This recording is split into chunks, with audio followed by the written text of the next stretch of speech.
Greetings once again. It's time for Shelf Life Book Reviews Online, where I present to you a book that I have read and reviewed and very highly recommend. And today's book is Whispers of the Dead by Lin Anderson. This is published by Macmillan. Now, I don't have a US price as this is a British edition, but in Canada it retails for $42.99 and it has 390 pages. This is Book 18 of the Rhona MacLeod series. She's a forensic scientist, and if you've read any of her books before, they are police procedurals, and they are a little slower paced than your typical mystery books, but they're still very well written. The characterization is first rate, and Lin Anderson always does an excellent job of bringing out the best in Rhona MacLeod and those who she works with, such as Deputy Sergeant Michael McNabb. Now, what's going on here? The book opens with a man strapped to a metal chair. He's naked, he's been tortured, and then he is thrown out the window where he dies.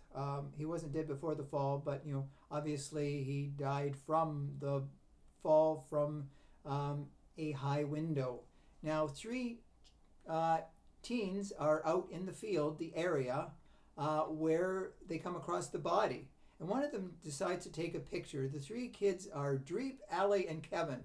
And one of them drops their cell phone, and they realize later that the cell phone is still at the scene of, it's the murder scene. And so they start to panic. Now, Rhona MacLeod, who is a forensic scientist, she is called to the spot of death, and she starts to look at it, and she wonders, she thinks that the man, died because of the fall, of course, broke his neck because he was strapped to a chair. So with DS Michael McNabb, they start to look into the murder, but there's also something else going on. An actor who has been filming things, his name is Jason Endeavor, he suddenly goes missing. Now, DS Michael McNabb starts to wonder, is this related to the man in the field? Now, there's also a subplot as well, too. A woman by the name of Marnie Aiken, she was sent to jail 6 years ago because her daughter Tizzy, who was 4 years old, she went missing, and they presumed that she was the one who caused the disappearance and possibly the murder. Now, she's always proclaimed her evidence. Now, Rhona MacLeod met her when she was lecturing women's groups in the prison. And she thinks that Marnie Aiken is very innocent.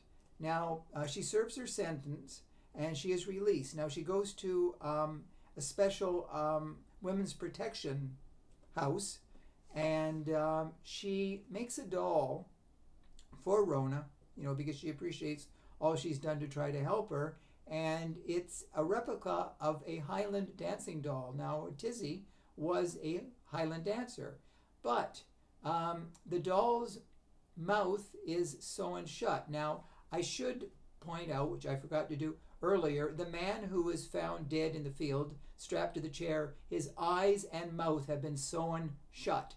Now, the doll's mouth has been sewn shut. So Rhona starts to wonder, is there a connection between the disappearance of the child and the body in the field?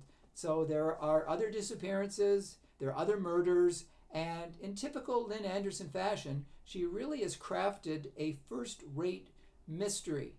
And we start to wonder, we start to suspect that all these are related. And but it's really a book that is going to keep you turning pages. I know I say that a lot when it comes to reviewing books, but there are only a handful of books that do keep you turning pages, and this one really is, because the mystery expands every single page. So if you're looking for a great book, don't whisper about the title, Whispers of the Dead. Shout out that this is really a first-rate mystery thriller. So that's a book I wanted to draw to your attention today. Hopefully, if you do purchase it, you will let me know if you do agree with my review. So I'll be back again very soon with another great book. Until then, stay safe, stay sane, stay in touch, and I will see you at the bookstore. Bye for now.